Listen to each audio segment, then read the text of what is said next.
Okay. Let me know if someone can hear me now. I went to my computer and I got off my silly phone. You So, got your mic in your phone.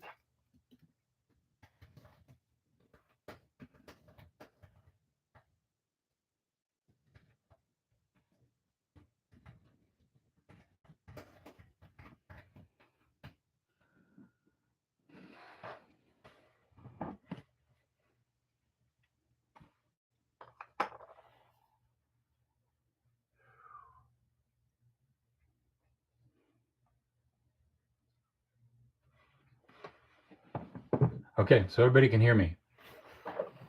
Just say yes if you can hear me, and I can get going.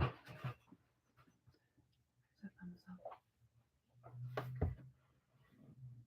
Okay, someone. Good. Waldo's, yes, yes, yes. Okay, let's get going. Good. Okay. Sorry, I'm not going to do live with this.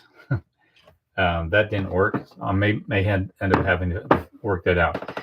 Again, this is the first live chat with How to Build Your Own Home. I'm going to be answering your questions as best I possibly can, and if it takes us an hour or two, let's go for it. Okay. Um, I'm the only one here. It seems Wild Rose. You're not the only one here. There's a couple of other people here. Jim Remington is here. I know that there's a gentleman in Southern California. There's a couple of other people. Hopefully they'll pop back on. But go ahead, and if you have any questions, post those. I'll answer those throughout this conversation. Sorry about the technological hiccup. We're now live, and I will be doing it with this desktop instead. Uh, a couple of things I'll start off with, and I'll talk until we actually get some questions that actually get going here. Yeah, can you talk about your experience with metal stud framing and precast concrete framing on new homes? Metal stud framing is very loud and very noisy. You have to actually wear a muffled hearing system to suppress the sound. It's very torturous. The one thing I don't like about metal framing is that it requires all blue smurf or tubing for electrical. You just can't run it through there. So there's a cost involved with metal stud framing. And the other thing is that it is a solid screw in system, but it's got strong compression strength, but it doesn't have horizontal shear, not nearly as wood does. So I'm not really a fan of metal stud framing. However, it is a commercial option. So if you're building something that's commercial related, that's actually a recommendation. Or if you're building a twin home and there's a partition wall that's called a fire rated wall, they will ask that oftentimes to be metal stud framing. So there's a lot of uses for it on the residential side. The neat thing about it is just about every stud is straight. So I've seen a lot of people do metal framing for long walls and custom luxury homes, and as a result, that wall is going to be super straight. You're not going to have any bows or any enclaves or any kind of an issue with metal studs. They're just loud to cut, super loud to cut, and then they're not going to warp in the rain. You can just get them all that you need and be ready to go. What about Aircrete and earth bricks? I'm not a fan of Aircrete. Aircrete is not a very dense material, and it's very hard to nail into. You can't really nail into. You have to glue on. This building that you are in right now is an Aircrete building. So 4-foot block by about 8 inches high, about 8 inches deep, and it's got some holes in it for rebar and concrete. We've got maybe 7 yards of concrete inside this building. If a Mack truck hit us, it's going to do some serious damage to the Mack truck. It's coming a long way. Check out Easy Block. It's actually manufactured very close to me. They've been working on their technology for quite some time, and the block has become more and more rigid and more dense, but it's still lightweight. I think it has some years to come along before you can really affix things to it.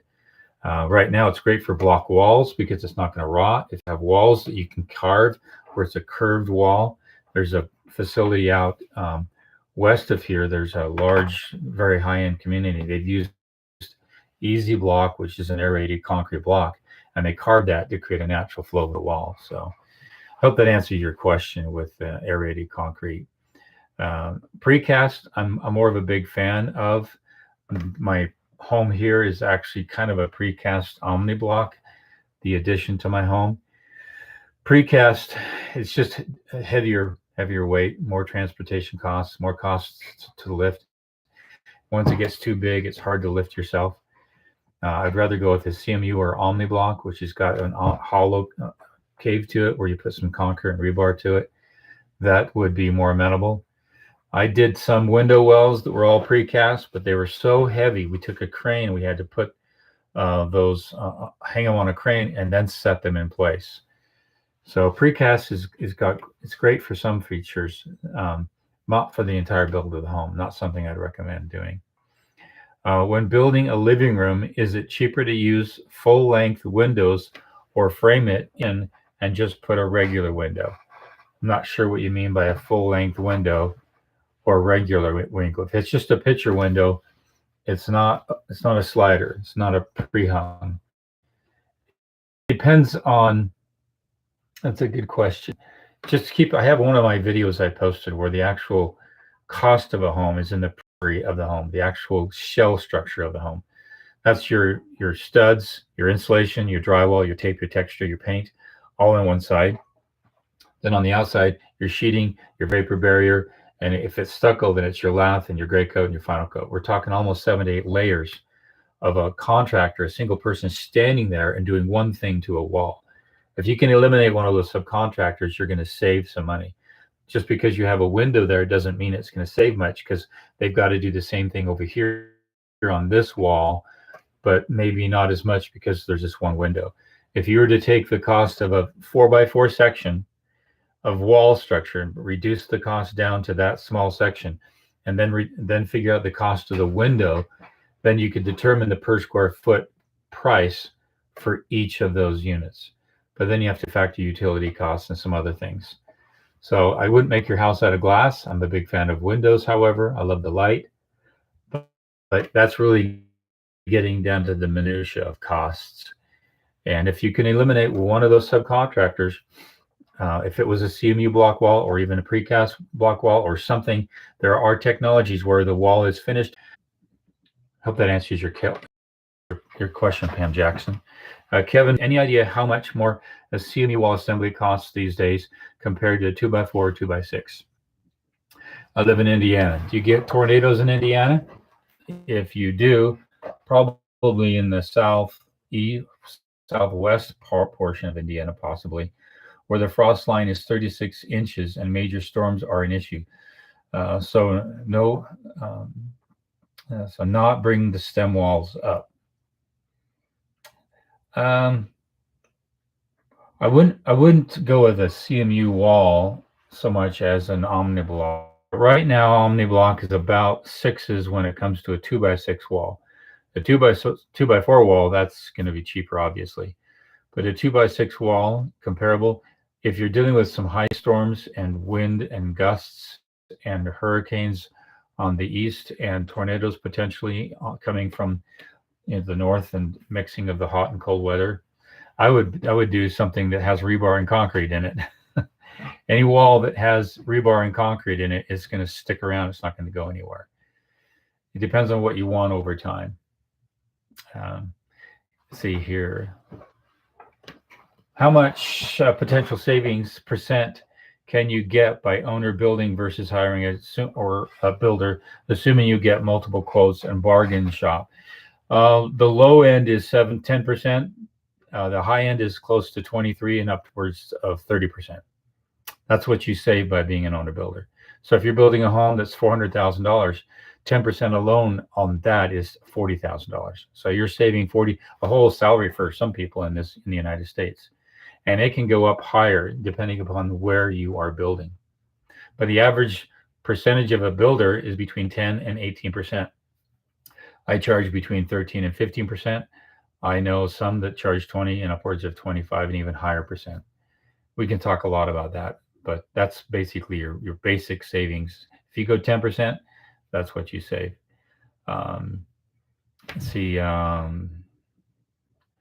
This is Cassie Garman. Hi, Cassie. We are considering building a small barndominium first on our property while home is being built. What are your thoughts on barndominiums? I don't like, if it's a metal building, that might be efficient, but then are you planning on living in that metal building for a little while? And if you are, then it's a separate permit. You don't want to mix the permits of the main house with the barn or shed or garage of which you may park an RV into. Um, let's see, the best way. I'm not a fan of barndominiums. They look good, and it's this big, huge, gray open building, and then you partition it off the way you want. You're still dealing with a metal building with no thermal break, so all the cold on the outside is going to wick inside that metal structure. I don't care what you do to try to insulate it; it's going to wick. You have major posts that are very close to the outside, and then they come into the inside. They're going to wick. If you can create a nice, especially in cold climates. And if you can find a way to have a thermal break in there, that's the best option. But if you can't do a thermal break, I wouldn't recommend barndominium homes at all. Let's see here. I'm getting a lot here. Let's see, property. This is a Wild Rose, CSEBs, compressed stabilized earth blocks. I wouldn't do an earth block. I would do compressed earth homes. That's where there's a form structure on the inside and a form structure on the outside, and they're compressing that just lightly wet with just a little bit of Portland cement, and then you whack it down another layer and they whack it down. That way you're not taking a block that is compressed earth and setting it on something else. And you may have to have mortar or whatnot. Even if it's dry stack, you may have some problems. Why not just make it one solid block wall? That's what my thoughts are on that. I don't like to handle a material twice. So if I have a compressed earth block here and I've manufactured there and they have to pick it up and move it and set it where I want it on the home, you're handling it twice. So you don't want to handle it twice. It's just going to increase your labor costs. Let's see here. This here is GDOT. How to finance a build that I would like to become a rental? That's a very good question. I can go in 1,000 different directions on that one. I'll just tell you a story I did with a job that I did. We had our house almost paid for. Interest rates were low. We took out a second on our home, actually refinanced because interest rates were lower. And we took that money and we purchased a home that needed to be restored. It was a good friend of ours. I did some videos on this. I actually used the money to rehab a home up in Pine Valley, which I did a lot of videos on that. She moved into that with the money that we had on the home, but we took out enough because now we purchased that with the money we took out on the lien on our home or second on our home, that we took out enough to restore the home that she moved out of. I did a lot of videos on that. And now that's done. I have 2 rentals in it. I have a rental in the basement and I have a rental upstairs. And now that's paying our mortgage on this house. So we actually have no mortgage. Even though we were about to pay off the home, a year and a half ago, we took the equity in our home we have now and we utilized that to create a rental income so that we're now surviving and paying our mortgage with that income. So that's one way. My front of the house, my parents moved in to my front of my house, but before they moved in, we actually rented that out. We remodeled that, an old home with a large backyard, and then we lived in that for several years. Then we added an addition onto the back. Then we kept the front and we rented that out for a while. Now it's great because family can join and live with us. So it's piecemeal, thinking about how you can do it in piecemeal, 1 step, 2 step, 3 steps. And the more you can do it and break it up over time, or even take out equity in your home to do that, that's positive. But you have to do your cost analysis. You don't want to run a loss every month. You want to have a positive flow. I hope that answered your question. Let's see. Made locally. To make it easy to frame. Is this another barndominium question? This is, I think, 41C. I've been thinking about buying a metal building barndominium kit to make it easy to frame. Is this a good idea, or should I stick with stick-built wood frame? I'm actually looking at a post and beam structure for a client, and it's the Barnyard Store. just type in the barnyard store. They have a complete shell. I'm actually very interested in this, and it's a beautiful structure, but they look like sheds and barns and stuff like that. But you could fully make that a living quarters inside. If I end up getting this contract, which I have a contract for, my client's very excited about this, I will be doing a post beam rough sawn timber barn, which could be easily converted into residential. Now that's wood. It doesn't wick nearly as bad as metal, but it's something to look at. Just type in barnyard store and you'll see exactly what I'm talking about. Yay, tomatoes. I don't know. Kevin Berry says, thanks. Love your channel. Thanks. I appreciate that much. David B, that seems like an easy answer until you take into account contractors that want to penny up that extra 10% you are planning to save. Yeah. Well, what people don't understand is that by building your own home, you're not only saving on the contractor fee, but you're saving on a lot of other things you don't see. For example, I'm filing a rebate on a home that I built, and as a builder, I'm going to get $1,000 rebate for some things I used in the home. That's going to come to me, and that's how I'm able to, do some of the extra things I do in a home. Also, if I get a savings on a 3 or 5% on any box store or a contractor pricing somewhere like that, those I pass those on to my clients. However, a lot of builders don't, and they will just add up the total cost on lumber, and they will see the receipt, but you won't see their receipt. They'll just add their markup on there. And so you have to ask yourself, is there a markup, and are they making a markup on things? The ways builders can make money on different finagling is actually pretty big, and it's never discussed. It's never talked about. So if you can be an owner builder, getting more transparent, I'm going to talk a lot about this. Transparency in the construction process, you can save a lot more money than you can imagine. Let's see, seems like how to finance a build that I would like to become a rental. If you're living in it, just like I did, buy an old home and you put an addition on it, and then you rent that out eventually once you get that remodeled.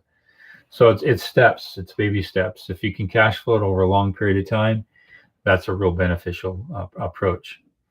This is from Wally R. Hi, Keith. Can you speak about how to go about architecting, planning, and the process of building a house in different stages? Yes, I'll be really general like this because I could go into a lot of minutia. But I always tell my clients that you cannot know what the real cost is to build a home until you have your geotechnical, your architectural, and your structural engineered plans. When you have all three of those, now you can go talk to subcontractors, excavators, septic installers, framers, lumber yards, anything you name. You can actually have the actual thing you want to build, and they can do takeoffs from that. That's the real process to get to the real cost per square foot. After that, it goes into permitting and planning and budgeting and hiring and scheduling and all that, which is a different beast. But you can't even get going to know what your cost per square foot is until you have those three things. And I tell clients this all the time. If they want to hire me, I charge them $2,500, and that is a retainer. And that will help me with the costs involved of running the legwork to get the geotech test pit, to get septic if I need to do a septic design, to get structural plans and architectural plans. Once I have that, then I give them a budget. And if they don't use me at all, then that $2,500 is non-refundable. If they do use me, then that $2,500 is applied to the general contractor fee, because I consider all that part of my fee. Part of the work required is to do all that legwork. But I don't like to do that legwork and then lose out on it, because it's a lot of work. We're talking about a month and a half to 2 months of work. So if they choose not to use me, then that's non-refundable. So let's see. My plan is to architect a big house, build only a portion of it at a time as more funds become available. Smart decision. Just find out the best way to do that in stages. There's a lot of things. If you know the steps of the building process and what you want to do later, then all the power to you. I have a building I did in the back for my son He has his own art studio back there, and he wants to have a porch. But during the course of the build of the home, we put a ledger up there, and we covered it over with stucco. We put some flashing in there, so that when we do a porch, we don't have to dig into the stucco. It's not a mess, and we just slide that sheeting right underneath that flashing, and it's like you would never know that came after. So if it's steps, planning ahead and seeing what you can do later on, and how you can attach things and do it in a modular structure. I love that approach. Let's see here. Let's see. We got a lot of questions here. Another one, if a small 2-story basement structure is to be built and you want to expand on the left or the right side of it afterwards, do you not finish the end of the house left exposed to the elements outside? No, you have to finish that if you're in a permitted area, county or city permit. They're going to ask you to finish that exterior. But if you're going to have windows or doors from one building into another, you can frame those out and then seal them up. That way, when you're doing the addition and you have all your windows and doorways or mainly your doorways open, it's simple to just cut that out. Just don't run power through it and don't run water through it. That can make it a real nightmare. If you have to run that power up and over the header of that door, then when you're ready to go, you cut it out and it's a clean entrance into the next structure. David B says, thumbs up, people. Yeah, please give thumbs up to the channel today. That really helps with the algorithms. At least that's what I've been told. Pam Jackson asks, laugh out loud, maybe I should reconsider a glass wall. We just had an earthquake in California. I grew up in California. What part of California in Wild Rose? I went to Cal State Northridge. I lived in Malibu area, so I'm very familiar with the earthquakes there. You have a lot of issues with regard to shear wall strength, and you have earthquake seismic requirements with your engineering of your homes out there. Wild Rose, that is rammed earth. Yeah, rammed earth is, I love rammed earth.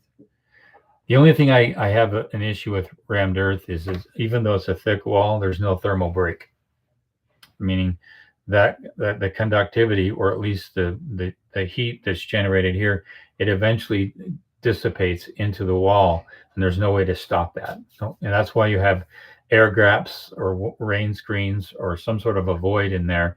It stops it. So if heat needs something to conduct to, and if there's a solid wall like that, no matter the product, no matter the material, it's going to conduct to some degree from the outside to the inside. But if you can break that, and there's a thermal break in that wall, it can't conduct all the way through that wall. It needs contact. So a thermal break breaks that contact. And so rammed earth doesn't have a thermal break in it. It's just a continuous flow of rammed earth, basically from one side of the wall to the other one. All right. Jacob Resin says, hi, Keith. I have a lot of questions lined up, but I would rather start by expressing my heartfelt thanks. I lean heavily towards biscuit-headed, and your advice is definitely helping to balance me out. I'm not great at everything. Trust me, I've been in the trades for a long time. And I could wire my own home. I could roof my own home. I could frame my own home. I can do the dirt work on my own home, landscaping, a lot of things. But I would never do it all by myself. And that's a biscuit head move. You have to ask yourself, I have a client that wants to hang and do their own drywall. I'm talking them out of it. Don't do it. It's going to take them forever. I have a crew that can come in and hang the drywall and mud that home in a week, and it would take my client over a month to do. Is your time more precious to you? If it is, don't do inexpensive things. Hanging drywall is inexpensive. Insulation is inexpensive. Why waste your time doing something that's inexpensive? Do something that you can really save at. Excavation, I do excavation dirt work on my own homes because there's good money in it. And if you can do it yourself and you're really good with equipment, you can save a lot of money. So try to do big things. Try to say something big that if you can think you can sink your teeth into. For example, I get asked by a lot of general contractors, I want to be a general contractor, where would I start? And I go, pick up 2 trades. And one trade has to be the big trade, and another trade has to be a mechanical trade. And one trade has to be excavation, framing, concrete, something like that, a big ticket item, a big hunk thing, a big preliminary thing for a home. And if you got that under your belt, now you have the opportunity to save against a big ticket item. That's where general contractors make the most money, is when you submit an invoice or a draw, and if it's on a certain percentage, that excavation invoice is going to be huge. That framing or framing package is going to be huge. The concrete is going to be huge. If you can do one of those three things as a contractor and you learn that, you can save a lot of money. And then the other thing is one of the mechanical items: heating, ventilation, air, plumbing, electrical. Learn one of those trades also. And if you have each of those trades under your belt, you're a powerful general contractor. If you don't know anything about those trades, you might have landscaping under your belt or maybe roofing only. That's not very effective. You have a blind spot as a builder. And on top of that, you can't control costs. I control costs a lot better because I do my own dirt work. And because I do that, I can control costs. Let's see here. Let's see. So David B says, the other problem I have, if your own contractor is a home warranty, how do you do that as an owner builder? Well, you're going to get warranties at least for a year from your mechanical, heating, ventilation, plumbing, and air conditioning.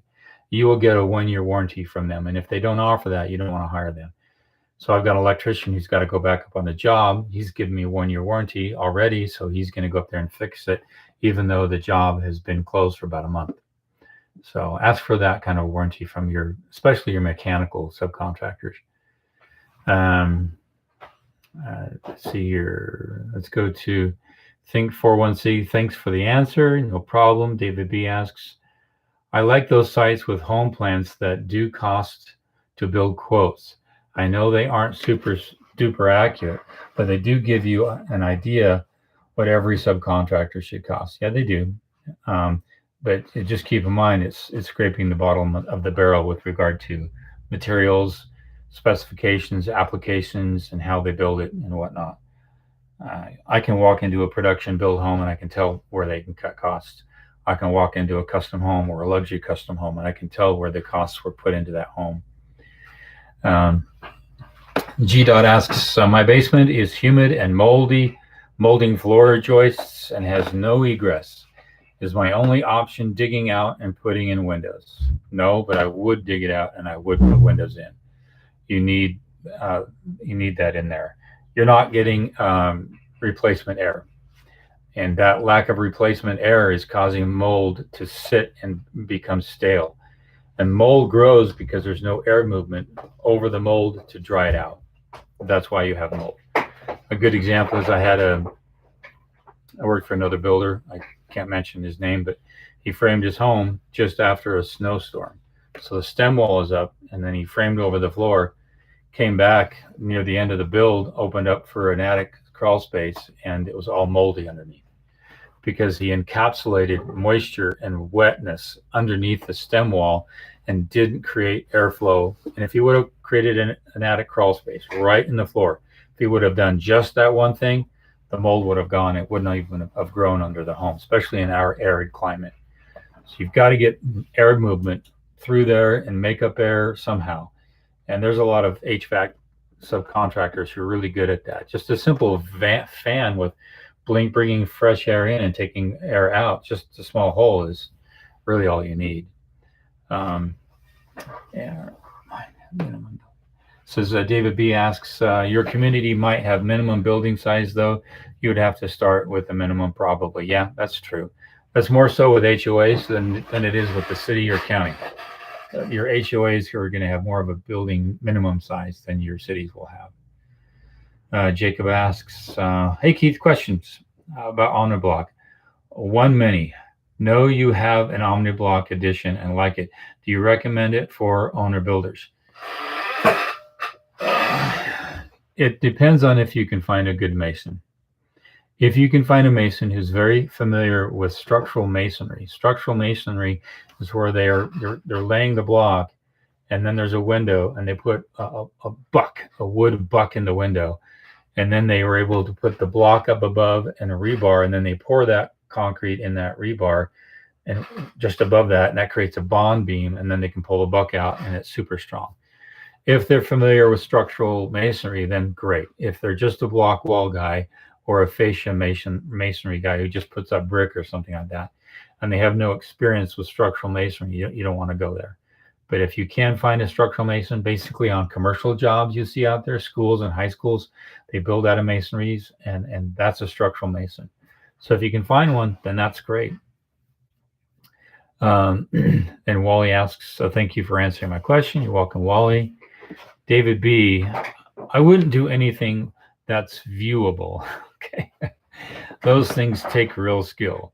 Want a flat wall? Let the expert make it. Want a straight and even brick wall? Let an expert do that. That's very good. That's why I like dirt work. It's the least forgiving, the most forgiving of all the subcontractors that are out there. So Pam Jackson asks, Grass Valley, California. They say it was a 5.5 earthquake. Yeah. Yeah. When it comes to those earthquakes and you're finding some land, don't buy it in the valleys. Stay away from the valleys. One of the worst earthquakes in American history is in the New Madrid Fault, which is up and down the Mississippi River. Because of the Mississippi taking tons and tons of debris and sediment off the land, eventually every 100 or 50 or a couple hundred years, it does a bouncing thing like that. And so it's called isostatic equilibrium, where the earth suddenly, because you took all that weight off that earth, it wants to do this. It's like leaving a waterbed. And the minute you leave that waterbed, everything just resettles back to its natural homeostasis. So, but if you get into the mountains area, if there's an earthquake and it's rolling through the valley like this, it hits that rock or that mountainside, it's gonna do more like this rather than this. And you don't want to be in a home when the valley is doing this. It's gonna roll you all over the place. That's where all the damage is. So I like to build on rock. If I was in California, I'd be building anywhere close to a hillside or on rock or close to it. Wally asks, when people add extensions to their house, think of a semi-detached in this case, but on one side is built after the other. How do you tie the houses together structurally? Especially the roof. Yeah, roofers can do a good tie-in. A good framer is going to come in there and they'll come in and just tie it right in there, and they may move shingles or whatnot so they can get a clean sheeting fill. But then it's up to your roofer to make a good tie-in. And I would talk with a roofer, depending upon the material you have. If you've already got a metal roof or a tile roof, ask them how best to make that transition, and they can help you out. You just want to avoid dead valleys and crickets. If you can avoid dead valleys and crickets, you're going to avoid some water damage. Let's see. Well, does each semi-detached building even need to be tied to the other, or can they just stand on their own? Depends. A lot of cities don't like what's called multifamily living, and so they force you to attach the new addition to the existing building. That's considered a continuous single structure, single family home, and that next addition can literally be double the size of the existing building. They just want it contiguous, and by being contiguous, that's now considered all one unit. I have an addition on my home. I have an old 1819 home addition, original to the front of it. I added 1,700 square feet onto it, nice and clean. It's almost like you wouldn't even tell, other than some of the roof line changed. So you have to find out the city and talk with them. More and more cities are allowing you to do detached casitas. I've got a client that I'm consulting in California, and she did a completely detached. I think it was a 200 square foot or more. I think it was 400 square feet plus for her son, and the city allowed for a complete detached unit. But if it got bigger and bigger, they may ask for that building to be attached. Jacob asks, is there any good advice you have for future proofing in regards to utilities additions that I or a future owner may want later? As a code, I plan on building in small steps. Okay. So the question is future proofing. Not sure what you mean by proofing. Um, could be planning, future planning, regards to utilities additions. If you're going to have an addition and you plan on having that down the road, it would be very good to have a junction box for power. And that could be a 50 amp breaker or 75 amp breaker or even more than that. That way you can pull off from that sub panel the power you need, 15 amp circuits, 20 amp circuits, even a 50 amp circuit if you need for a stove. Or you want to find out how much of the addition is going to include another laundry room. That's more power. Is it going to be another kitchen? That's more power. If it's just a bedroom or two bedrooms, then we're talking maybe 50 amps at most. But if it starts adding kitchens and laundry rooms, then we're upping that up to 100, 150 amps. It's the same thing with water. You might want to have a T. Can you put a T here and a valve? So if I need to, I can turn this on and off, and I can shut off this whole addition that I want to do. Your utilities are going to be big on that. It's harder for HVAC. It's harder to plan that. You may end up just putting a separate heating and air and ventilation system in that new addition. But when it comes to, I did some homes for a nonprofit sector a long time ago. And we built these attics that were unfinished. So we just brought a 50 amp circuit up there, put it in a box, and then when they wanted to finish it off, they just came off that box. They didn't have to run all the way downstairs to the main panel. They had a panel right there. So knowing what you need as far as utilities is going to be pretty big. Let's see. Wild Rose asks, do stacking over, interlocking CSBs let you stack without mortar, and then pour a slurry of the same material the bricks are made of. And so when it's done, it's monolithic, and so like rammed earth. It's never going to be monolithic. If you have a regular block or CMU or other block and you pour concrete in there, it's going to be a cold pour. So the concrete that's up against the new block is going to be a cold pour. It's not going to be a solid monolithic pour, even if it's the same material. And you wouldn't want to put mortar material inside that block. You're going to put actual aggregate concrete inside that block. That's going to give you the real strength you need. You're not going to use mortar to do that. David writes, I would love to hear about any horror stories from your owner builders. I think we learn a lot from failures. I've seen, and it comes from the DIY biscuit head mentality. They try to do things themselves. Boy, I took some pictures of a home just north of me, and the entire wing of the home, which is got spot footings, they're all collapsing into the hillside. But the stem wall is just fine, but they did an addition on, and the whole thing is collapsing into the hillside. A picture says allows 1,000 words, so maybe one of these days I'll figure out how to put pictures on here, and I can tell you some real horror stories. And it's costly because they really don't know how to do it. They just make assumptions on what to do, and those assumptions are very, very dangerous because it's costly. I walked through a farmer's home years and years ago, just about 3 years ago, and it was just tilting. And I go, what's this home built on? Well, it's a permanent wood foundation. They didn't build it on a concrete foundation. They built it on a permanent wood foundation. And as a result, he didn't have proper compaction. So when that outside got wet, it weakened one corner of the house, and the whole house just tilts in one direction. It can be that bad.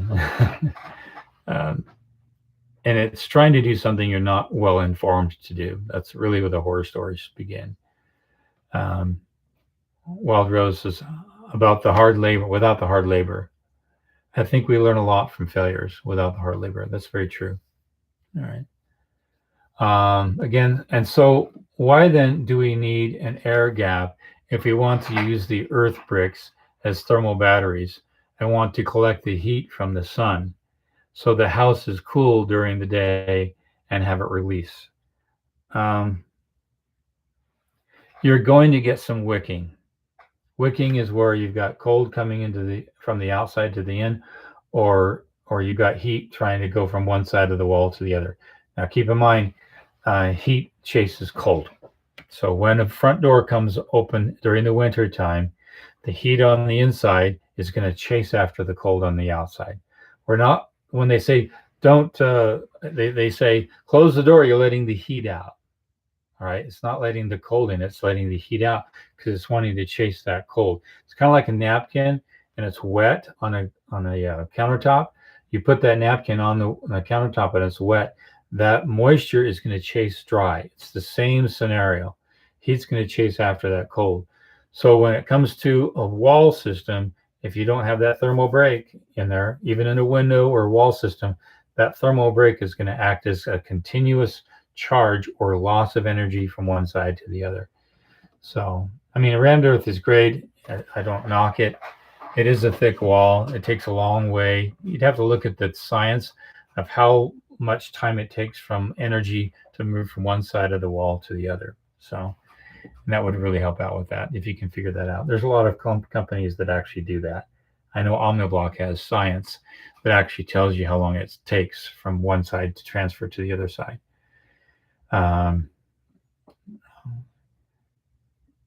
Let's see here. Gita asks, I want to get into a trade, but I'm already a doctor and can't afford a payout. Wish I was working with you, Keith. What kind of doctor are you? So if I wanted to get a trade, I'd be an electrician. It's the top of the food chain. It's fun to learn. And when you learn it, you now control it. They also charge a lot of money to come in and do work. Electricians make the highest per hour of just about any subcontractors that's out there, because most of them have to be either a journeyman or at least an apprentice working under a journeyman. And there's a lot of requirements and hoops you have to go through just to do that. Same thing with plumbing. HVAC is not the case. I'm a general contractor. If I take one certification, I can install HVAC units. I can't do that with electrical. I can't just go get a certification.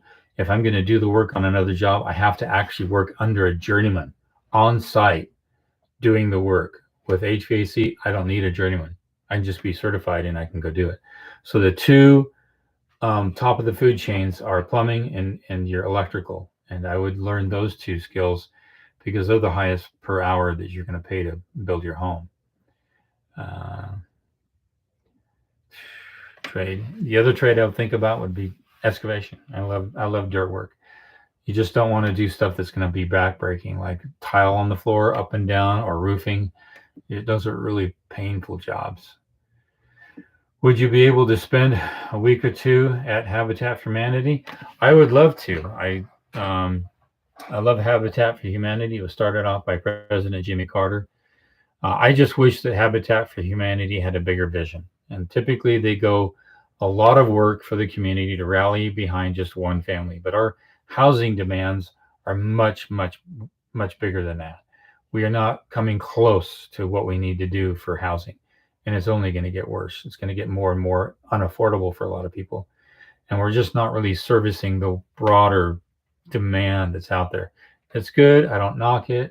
It's wonderful what we do for some families, but I think we can do a lot more. I have visions for that. So wishing I had even had half the knowledge Keith has. I don't know.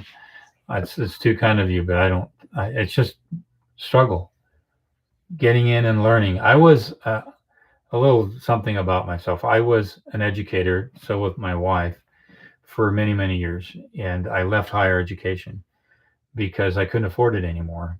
And the first job I took was working in a produce department. Well, I knew a lot about trades because I was working in roofing and I was doing landscaping. I was helping my father-in-law. I was kind of picking up work here and there. And I learned a lot from my dad, my grandfather, who was a builder. And I took a job as an apprentice. I took a job as an apprentice electrician, and I wired 7 or 8 homes, 7 or 8 months, and I wired about 60 homes in that time. A lot of backbreaking work. So I picked up trades, one trade after another, and it led me to where I am now. But if a general contractor doesn't have a trade under their belt, a real viable trade, either a mechanical or one of the big ticket items I mentioned before, I wouldn't hire them because I really don't know what they're talking about. Willie asks, I have a 1963 bedroom, one bath that will eventually get torn down. I want to add an outhouse building bathroom 10 by 10 by running a new hallway out of the existing house and tie it into the existing septic. If there's new bedrooms, they're going to make you size that septic system up. And then you're going to have to pull the septic system and make it a bigger septic system. You want to talk with building officials with regard to that. Talk with your county or city with regard to that. I like to do remodels and restorations where I can change things with inside the footprint of the home without extending the footprint. The minute you extend that footprint out, you're changing the foundation, you're changing the structure, the engineering of it, and everyone can see it. And so therefore, if the city can see it, they can actually shut you down because you don't have a permit for work that is obviously seen from the street. But if I have a Pioneer home, or was a 1919 home, I had a front porch on it, I simply enclosed the front porch and put in new windows and restuckled the whole thing, and they didn't see what I did inside. I actually added a bathroom on the inside, and I didn't pull a permit on that. So there's a lot of, if you can do it with inside the envelope of the home, that's where and it's just a remodel, that's where you can avoid a lot of the city coming in. But on the home I did up front, I actually went upstairs and cut into the roof. And because I cut into the roof, you now can see it. And believe it or not, a lot of cities actually watched satellite imagery on new builds. There was a roofing product that was all yellow with the brand name of the roofing company that put this new sheeting synthetic on the roofs. Well, everybody was using it and it was like a signal. And so they actually were able to spot new builds taking place that didn't have permits, and they zeroed in on these people all because they were using this yellow product. So everyone stopped using that. And so it made it less noticeable. So if you cannot be seen and it's just inside an envelope of an existing structure, you can actually just consider that a remodel, and what they don't know, they don't need to know. So that's my personal take on that. I want the outhouse to be very modern and fancy and save it for the future build to use in near a pool somewhere like that. Does that sound like a good idea, or should I strategize? I'd strategize differently. You could probably tear down most of that building, preserve some of it for an outhouse. You're going to be seen, so that's something you've got to go for permitted use. So you're going to work with the city or county on that. I'd say it's been pretty much affordable for the last 2 years. Okay. Prices have gone down the last 6 months, but they were pretty high a year ago. What's that? LOL laughing. Yeah. Yeah, laugh out loud. That's what that means. Jacob asks, so sorry, I got big mixed up here. Habitat for Humanity is a great resource to get hands-on experience. They pair you up with professionals and they teach you how to do it the right way. Yeah. If you wanted to be an owner builder, get involved. There's another program called the Self-Help Program, which I used to manage with a nonprofit organization. Or even if you know another owner builder, you can even go to the county and ask the county, do you have any owner builders? And they tell you all the permits that are out there. And you can go to these sites and ask them, hey, can I come learn from you or learn from another builder? Just asking questions. You'd be amazed if you just walk on a job site and talk with them. You'll learn a lot. So just take your time. And the best thing I can say to owner builders is that you've got to network. Learn to network. You may even want to create your own networking group. I'm serious. It's that powerful. You don't really get out there to find great talent if you don't network. And I'm always finding good people. And here's a piece of advice. I was watching an old video I did 3 years ago. It didn't get too many views, but this is such a vital piece of information. The best general contractors are those who are not hoarding their knowledge. They're not hoarding their information. If you come into a supply house and there's a plumber there and you ask them, hey, I'm trying to do this in my home. Can you tell me the best way to do that? And if they're freely giving of their time and they enjoy that, that's a great sign of a great general contractor. But if they brush you off and say, I know I can't tell you, it looks really complicated to me, and they walk away, that's a terrible general contractor. They don't care. You want to find people who care, who will take time to communicate to you a process or a system or a technology or a gizmo that, hey, this solves all your problems. You need to buy this. So if they're free with their time, that's golden. And if they're quick to answer phone calls, or if they're quick to respond back to a text or a message, all my subcontractors, I think, without any question, I could call the phone right now and call them, and they would answer the phone because they know the kind of person I am, and I follow through, and I'm not going to waste their time. And being very concise with your words is very helpful as well. Hope I answered that question. Are there any other questions? I don't want to rattle on here. I think I got answered a lot of them. Awesome info. Does someone in your field work with a mortgage lender, or don't deal with that side of the biz?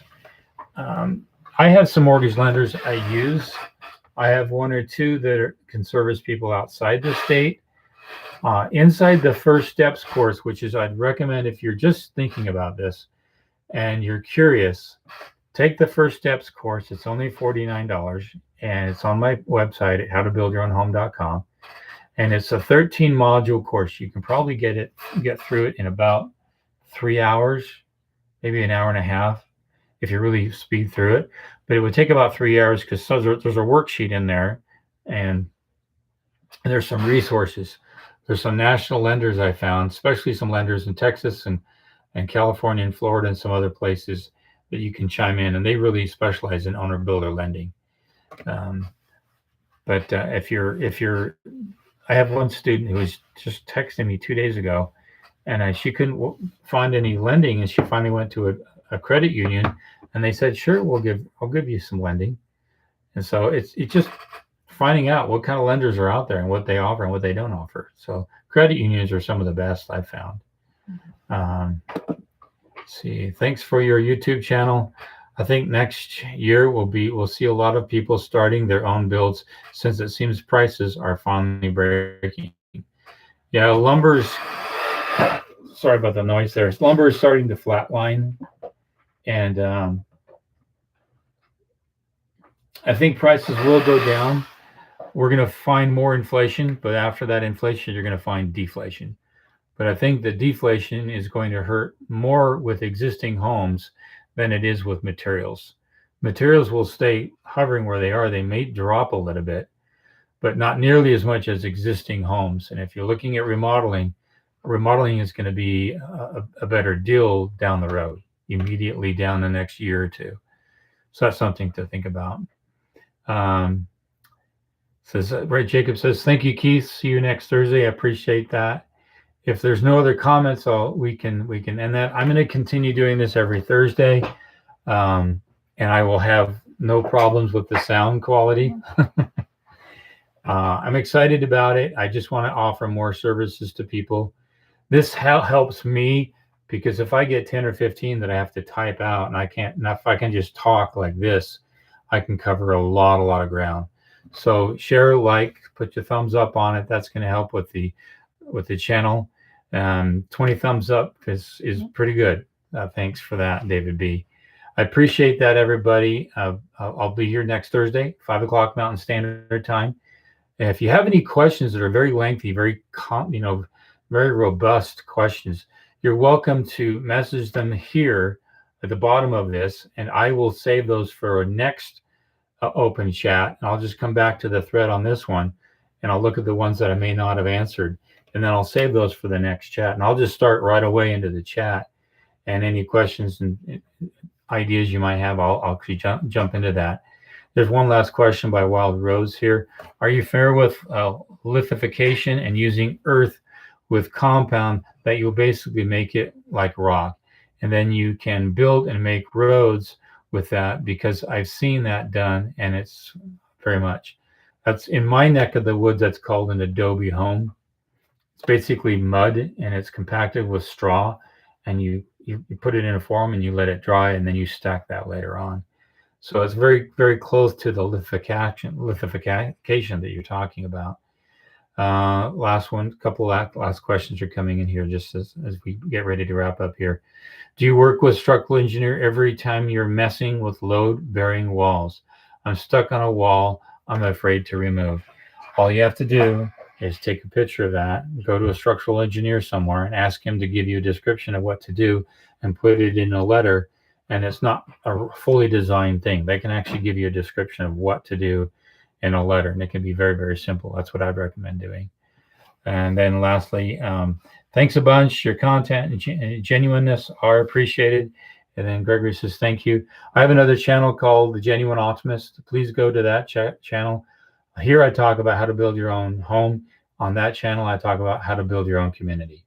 And I'll be moving and spreading that message out. It's my calling to spread the news that what we do together is far more powerful than what we do alone. So go to that Genuine Optimist. Just go into YouTube. You'll see it.